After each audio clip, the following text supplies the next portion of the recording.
They tried to count us out. But you cannot erase the hands that planted the seed, worked the soil, fed the nation, and held on to the land through generations of struggle. Black farmers still here, still planting, still producing, still fighting, still building.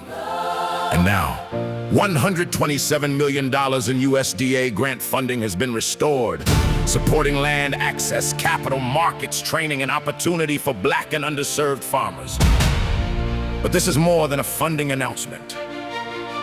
This is a call to organize, a call to protect our farms, a call to build something lasting for the generations coming behind us. Join John Boyd, Kara Boyd, farmers, advocates, partners, and community leaders at the 36th Annual Black Farmers Conference, October 30th and 31st, 2026 in Columbia, South Carolina. The seats are limited, the work is urgent, and the time is now. Scan the QR code, register today.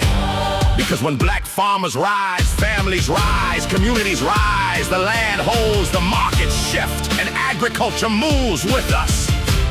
We are still here. We are still growing. And we will not be counted out.